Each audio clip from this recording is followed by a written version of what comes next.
aleluia. Aleluia, aleluia. Aleluia, aleluia. Aleluia, aleluia, aleluia. Aleluia, aleluia. Aleluia, aleluia. A palavra se fez carne, entre nós ela cantou. Todo aquele que acolheu seus filhos se tornou. Aleluia, aleluia. Aleluia, aleluia. Aleluia, aleluia, aleluia. Aleluia, aleluia. Aleluia, aleluia. O Senhor esteja convosco. Ele está no meio de nós. Proclamação do Evangelho de Jesus Cristo segundo João. Glória a vós, Senhor.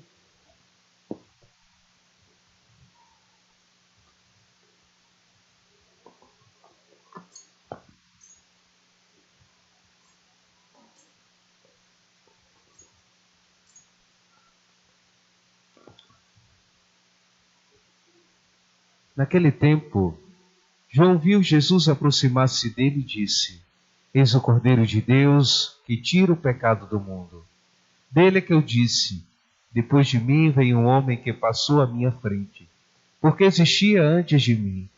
Também eu não o conhecia, mas se eu vim batizar com água, foi para que ele fosse manifestado a Israel.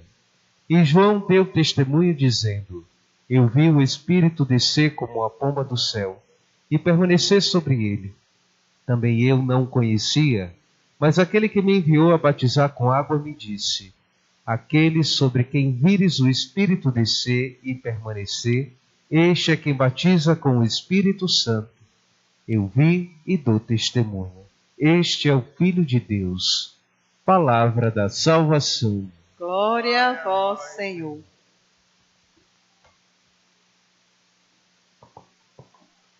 Estimados irmãos em Cristo Jesus,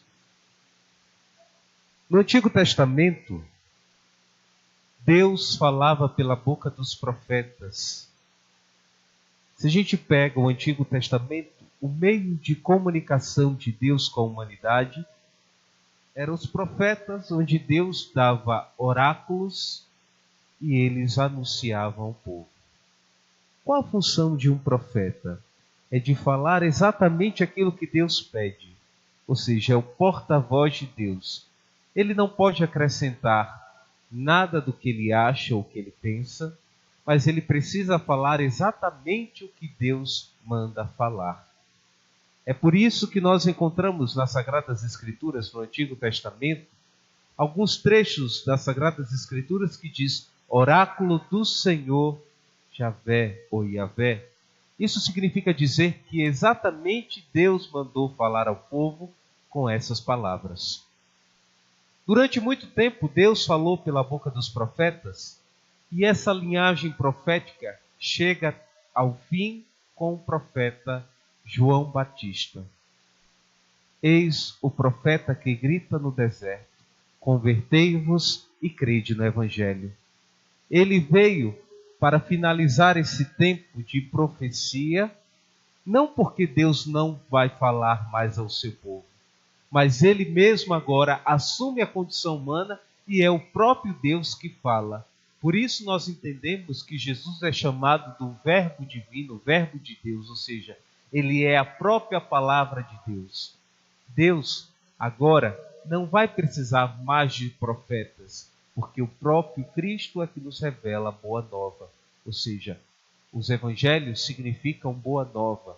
É Jesus que traz agora a verdadeira palavra do Senhor. Ele mesmo, o próprio Deus.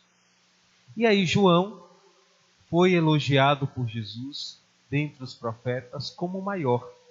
Não porque ele era grande, não porque ele tinha poderes, mas porque ele era o menor de todos.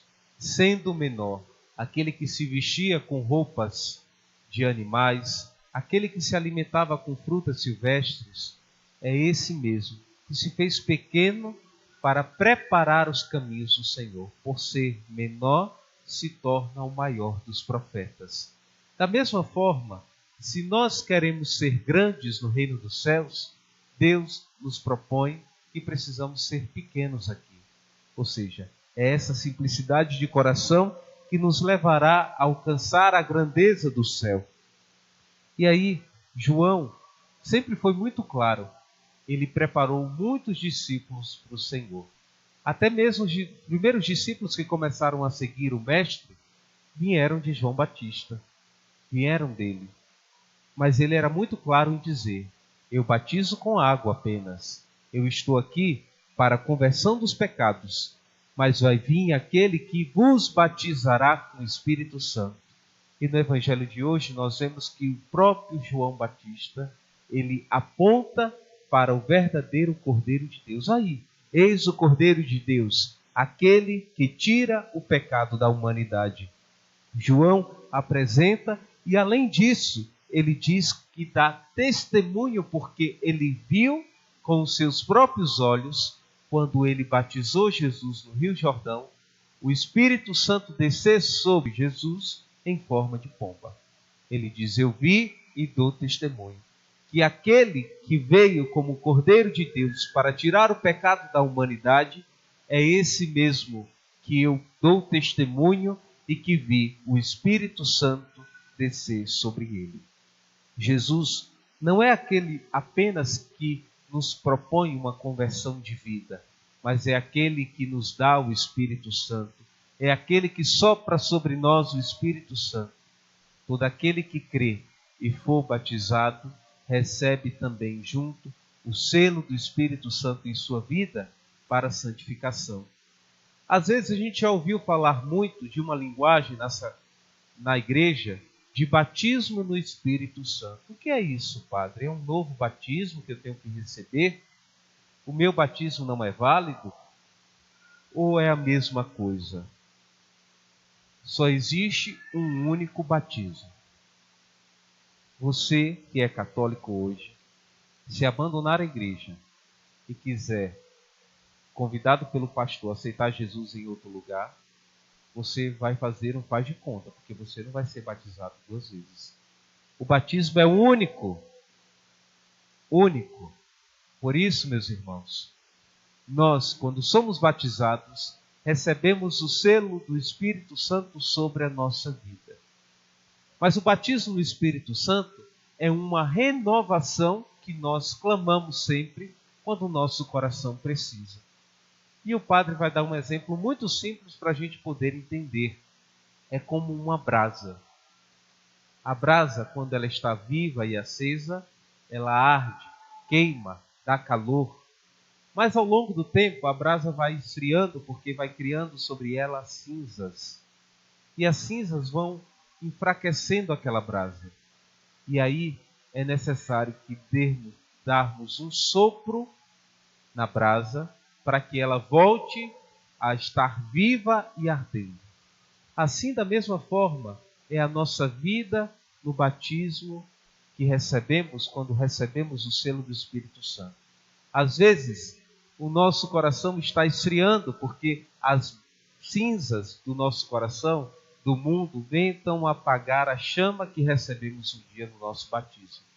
Porém, precisamos clamar constantemente que o Senhor renova em nós esse batismo que nos foi dado, para que o Espírito Santo venha nos dar um novo ânimo quando muitas vezes estamos cansados, quando muitas vezes não percebemos mais o nosso coração arder e sentir a presença do Espírito Santo. Se João aponta para aquele que tem o poder de nos dar o Espírito Santo, que o Senhor, nesta liturgia, possa abrasar novamente o nosso coração e reavivar o batismo que recebemos um dia pelos nossos pais e os nossos padrinhos. Que o Senhor sopre sobre nós este Espírito Santo para reavivar a nossa fé e tudo aquilo que nós abraçamos como verdade e também força para lutar e conquistar, sendo menor aqui neste mundo como João, para ser maior no reino dos céus. Creio em Deus Pai Todo-Poderoso, Criador do céu e da terra. Jesus Cristo, seu único Filho e nosso Senhor, que foi concebido pelo poder do Espírito Santo, nasceu da Virgem Maria, padeceu sob Pôncio Pilatos, foi crucificado, morto e sepultado, desceu à mansão dos mortos, ressuscitou ao terceiro dia, subiu aos céus, está sentado à direita de Deus Pai Todo-Poderoso, donde há de vir julgar os vivos e os mortos. Creio no Espírito Santo, na Santa Igreja Católica, na comunhão dos santos, na remissão dos pecados, na ressurreição da carne, na vida eterna. Amém. Irmãos e irmãs, apresentemos a Deus as preces que brotam do coração desta Assembleia e vamos juntos, confiantes, pedir ao Senhor que atenda os nossos pedidos.